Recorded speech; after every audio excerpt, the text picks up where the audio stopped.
ओम शांति 16/5/2024 प्रातः मुरली। ओम शांति।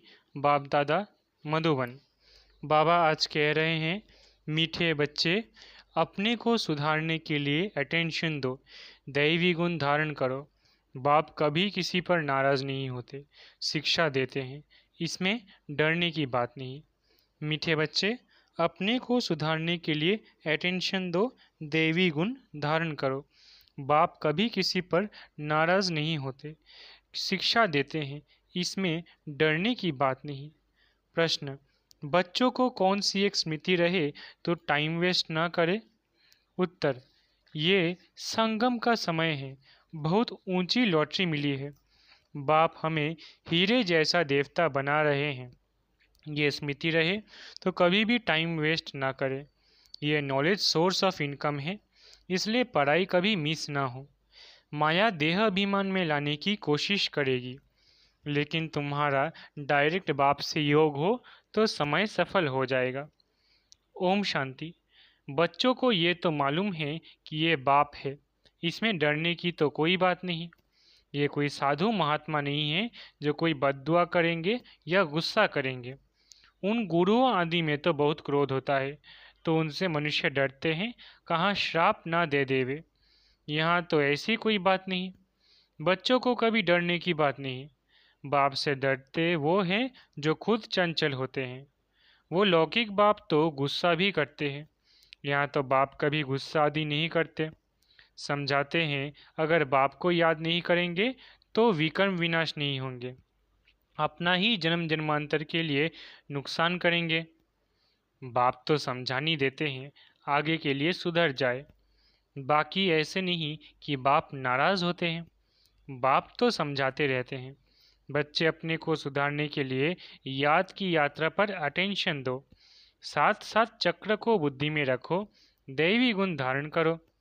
याद है मुख्य, बाकी सृष्टि चक्र की नॉलेज तो बहुत सिंपल है, वो है सोर्स ऑफ इनकम, परंतु उनके साथ दैवी गुण भी धारण करने हैं।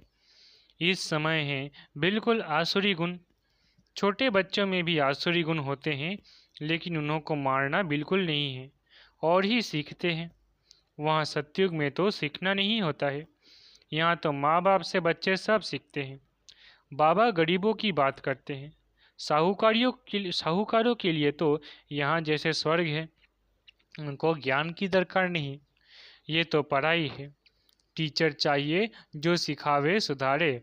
तो बाप गरीबों की बात करते हैं, कैसी हालत है, कैसे कैसे बच्चे खराब होते हैं।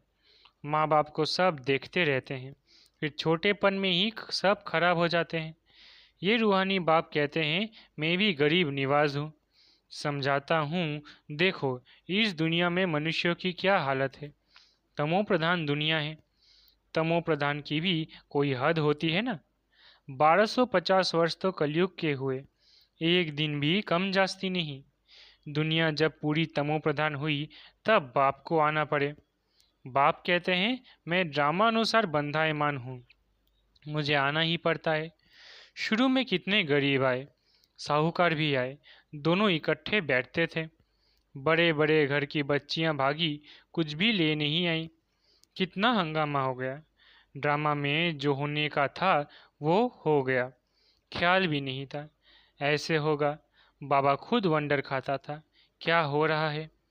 इन्हों की हिस्ट्री बड़ी वंडरफुल है, ये भी ड्रामा में नोंद है। बाबा ने सबको कह दिया, चिट्ठी लिखा कर ले आओ, हम ज्ञान अमृत पीने जाते हैं। फिर उन्हों के पति लोग विलायत से आ गए।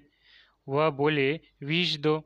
ये कहे, हमने ज्ञान अमृत पिया है, विष कैसे दे। इस पर इन्हों का एक गीत भी है, इसको कहते हैं चरित्र। शास्त्रों में फिर श्री कृष्ण के चरित्र लिख दिए। श्री कृष्ण की तो बात हो न सके, तो ये सब ड्रामा में नोंद है। नाटक में ये सब होता है, हंसी कुड़ी आदि आदि। ये तो दोनों बाप कहते हैं, हमने कुछ भी नहीं किया, ये तो ड्रामा का खेल चल रहा है। छोटे छोटे बच्चे आ गए, अभी वो कितने बड़े बड़े हो गए। बच्चों को कितने वंडरफुल नाम संदेश पुत्रियां ले आई, फिर जो उनसे भाग गए उनका वो नाम तो है ही नहीं। फिर पुराना नाम शुरू हो गया, इसलिए ब्राह्मणों की माला होती नहीं।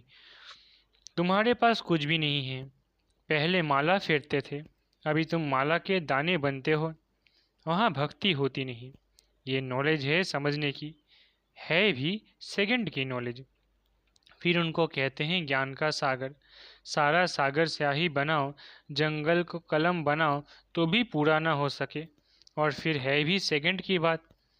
अल्फ को जान गए तो बे बादशाही ज़रूर मिलनी चाहिए। तो वो अवस्था जमाने में अर्थात पतित से पावन होने में मेहनत है। बाप कहते हैं अपने को आत्मा समझ मुझ अपने बेहद के बाप को याद करो। इसमें है मेहनत। तदबीर कराने वाला टीचर तो है, परंतु किसकी तकदीर में नहीं है तो टीचर भी क्या करे। टीचर तो पढ़ाएंगे, ऐसे तो नहीं रिश्वत लेकर पास कर देंगे। ये तो बच्चे समझते हैं ये बाप दादा दोनों इकट्ठे हैं। ढेर बच्चियों की चिट्ठियां आती है बाप दादा के नाम पर। शिव बाबा केयर ऑफ प्रजापिता ब्रह्मा। बाप से वर्षा लेते हो इस दादा द्वारा। त्रिमूर्ति में है, ब्रह्मा द्वारा स्थापना कराते हैं। ब्रह्मा को क्रिएटर नहीं कहेंगे, बेहद का क्रिएटर तो वो बाप ही है।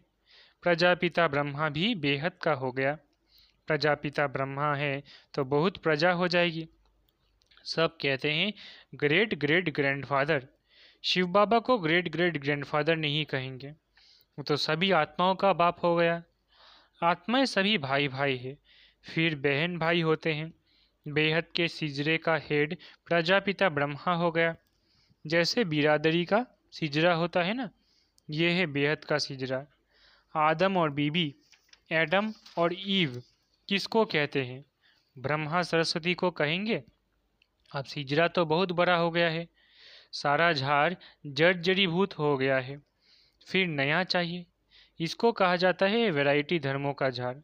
वैरायटी फीचर से एक न मिले दूसरे से, हर एक की एक्टिविटी का पार्ट एक न मिले दूसरे से। ये बहुत गुह्य बातें हैं, छोटी बुद्धि वाले तो समझ न सके, बहुत मुश्किल है। हम आत्मा छोटी बिंदी है, परम पिता परमात्मा भी छोटी बिंदी है। यहाँ बाजू में आकर बैठते हैं। आत्मा कोई छोटी बड़ी नहीं होती। बाप दादा इस मकान अथवा रथ में आत्मा बैठती है। बाप दादा दोनों का इकट्ठा पार्ट बड़ा वंडरफुल है। बाबा ने यह रथ बहुत अनुभवी लिया है। बाबा खुद समझाते हैं यह भाग्यशाली रथ है। इस मकान अथवा रथ में आत्मा बैठी है। हम ऐसे बाप को किराए पर अपना मकान व रथ देवे तो क्या समझते हो? इसलिए इनको भाग्यशाली रथ कहा जाता है, जिसमें बाप बैठ तुम बच्चों को हीरे जैसा देवता बनाते हैं। आगे थोड़ी ही समझते थे, बिल्कुल तुच्छ बुद्धि थे। अभी तुम बच्चे समझते हो तो फिर अच्छी रीति पुरुषार्थ भी करना चाहिए, टाइम वेस्ट नहीं करना चाहिए। स्कूल में टाइम वेस्ट करने से नापास हो जाएंगे। बाप तुमको बहुत बड़ी लॉटरी देते हैं। कोई राजा के घर जन्म लेते हैं तो जैसे कि लॉटरी मिली ना, कंगाल है तो उनको लॉटरी थोड़ी ही कहेंगे। यह है सबसे ऊंची लॉटरी, इसमें टाइम वेस्ट नहीं करना चाहिए। बाबा जानते हैं माया की बॉक्सिंग है, घड़ी घड़ी माया देह अभिमान में लाती है। तुम्हारा बाप के साथ डायरेक्ट योग है, सम्मुख बैठे हैं ना, इसलिए यहाँ रिफ्रेश होने आते हो ड्रामा अनुसार। बाप कहते हैं मैं तुमको जो समझाता हूँ वो धारण करना है। यह ज्ञान भी अभी तुमको मिलता है, फिर प्राय लोप हो जाता है। ढेर आत्माएं चली जाती है शांति धाम। फिर आधा कल्प के बाद भक्ति मार्ग शुरू होता है। आधा कल्प से तुम वेद शास्त्र पढ़ते आए, भक्ति करते आए हो। अब मूल बात समझाई जाती है कि तुम बाप को याद करो तो जन्म जन्मांतर के विकर्म विनाश हो। ये नॉलेज है सोर्स ऑफ इनकम। इससे तुम पद्मा पदम भाग्यशाली बनते हो, स्वर्ग के मालिक बनते हो। वहाँ तो सब सुख है। बाप याद दिलाते हैं तुमको स्वर्ग में कितने अपार सुख दिए हैं। तुम विश्व के मालिक थे, फिर सब गंवा दिया। तुम रावण के गुलाम बन गए हो। राम और रावण का कितना ये वंडरफुल खेल है। ये फिर भी होगा, अनादि बना बनाया खेल है। स्वर्ग में तुम एवर हेल्दी वेल्दी रहते हो। यहाँ मनुष्य को हेल्दी बनाने के लिए कितना खर्चा करते हैं, वो भी एक जन्म के लिए। तुमको आधा कल्प एवर हेल्दी बनाने में क्या खर्चा होता है? एक नया पैसा भी नहीं। देवताएं एवर हेल्दी है ना। तुम यहाँ आए हुई हो एवर हेल्दी बनने के लिए। एक बाप के बिगड़ सर्व को एवर हेल्दी और कोई बना न सके। तुम अभी सर्वगुण संपन्न बन रहे हो। अभी तुम संगम पर हो। बाप तुमको नई दुनिया का मालिक बना रहे हैं। ड्रामा प्लान अनुसार जब तक ब्राह्मण न बने तब तक देवता बन ना सके। जब तक पुरुषोत्तम संगम युग पर बाप से पुरुषोत्तम बनने न आए तो देवता बन ना सके। अच्छा, आज बाबा ने रूहानी ड्रिल भी सिखाई, नॉलेज भी सुनाई, बच्चों को सावधान भी किया। गफलत नहीं करो, उल्टा सुल्टा बोलो भी नहीं, शांति में रहो और बाप को याद करो। अच्छा, मीठे मीठे सिकिलधे बच्चों प्रति माता पिता बाप दादा का याद प्यार और गुड मॉर्निंग। रूहानी बाप की रूहानी बच्चों को नमस्ते। हम रूहानी बच्चों की रूहानी माता पिता बाप दादा को याद प्यार, गुड मॉर्निंग और नमस्ते नमस्ते नमस्ते। शुक्रिया बाबा। धारणा के लिए मुख्य सार। पहला, विकर्म विनाश कर स्वयं को सुधारने के लिए याद की यात्रा पर पूरा अटेंशन देना है, दैवी गुण धारण करने हैं। दूसरा, देवता बनने के लिए संगम युग पर पुरुषोत्तम बनने का पुरुषार्थ करना है, गफलत में अपना टाइम वेस्ट नहीं करना है। वरदान, ज्ञान के श्रेष्ठ खजानों को महादानी बन दान करने वाले मास्टर ज्ञान सागर भव। ज्ञान के श्रेष्ठ खजानों को महादानी बन दान करने वाले मास्टर ज्ञान सागर भव। जैसे बाप ज्ञान का सागर है, ऐसे मास्टर ज्ञान सागर बन सदा औरों को ज्ञान दान देते रहो। ज्ञान का कितना श्रेष्ठ खजाना आप बच्चों के पास है। उसी खजाने से भरपूर बन याद के अनुभवों से औरों की सेवा करो। जो भी खजाने मिले हैं महादानी बन उनका दान करते रहो, क्योंकि ये खजाने जितना दान करेंगे उतना और भी बढ़ते जाएंगे। महादानी बनना अर्थात देना, देना नहीं बल्कि और भी बढ़ना। स्लोगन, जीवन मुक्ति के साथ देह से न्यारे विदेही बनना, यह है पुरुषार्थ की लास्ट स्टेज। जीवन मुक्त के साथ देह से न्यारे विदेही बनना, यह है पुरुषार्थ की लास्ट स्टेज। मातेश्वरी जी के मधुर महावाक्य। गुप्त वेशधारी परमात्मा के आगे कन्याओं माताओं का संन्यास।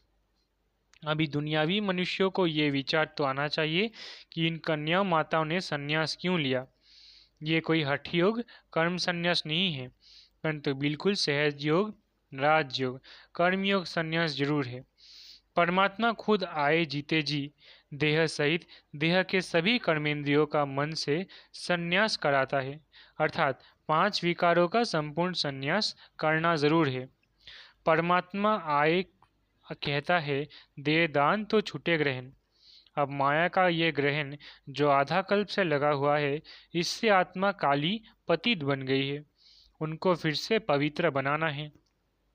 देखो, देवताओं की आत्मा कितनी पवित्र और चमत्कारी है। जब सोल पवित्र है तो तन भी निरोगी पवित्र मिलता है। अब ये भी संन्यास तब हो सकता है जब पहले कुछ चीज़ मिलती है। गरीब का बालक साहूकार की गोद में जाता है तो जरूर कुछ देख गोद लेता है, परंतु साहूकार का बालक गरीब की गोद में नहीं जा सकता। तो यहाँ ये कोई अनाथ आश्रम नहीं है।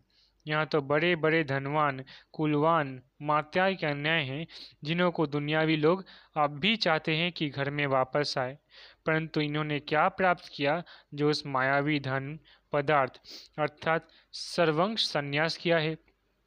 तो जरूर उनसे उन्हों को जास्ती सुख शांति की प्राप्ति हुई, तभी तो उस धन पदार्थ को ठोकर मार दी है। जैसे राजा गोपीचंद ने अथवा मीरा ने रानी पने का अथवा राजाई का संन्यास कर लिया। यह है ईश्वरीय अतीन्द्रिय अलौकिक सुख, जिसके आगे वो दुनियावी पदार्थ तुच्छ है। उन्हों को ये पता है कि इस मर्जीवा बनने से हम जन्म जन्मांतर के लिए अमरपुरी की बादशाही प्राप्त कर रहे हैं, तभी भविष्य बनाने का पुरुषार्थ कर रहे हैं। परमात्मा का बनना माना परमात्मा का हो जाना, सब कुछ उसको अर्पण कर देना, फिर वो रिटर्न में अविनाशी पद दे देता है। तो ये मनोकामना परमात्मा ही आकर इस संगम समय पूर्ण करता है, क्योंकि आप अपन जानते हैं कि विनाश ज्वाला में तन मन धन सहित सब भस्मीभूत हो ही जाएगा। तो क्यों न परमात्मा अर्थ सफल करे।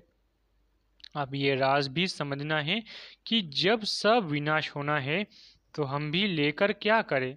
हमको कोई सन्यासियों के मुआफिक, मंडलेश्वर के मुआफिक यहाँ महल बनाए नहीं बैठना है, परंतु ईश्वर अर्थ बीज बोने से वहाँ भविष्य जन्मांतर इनका बन जाना है।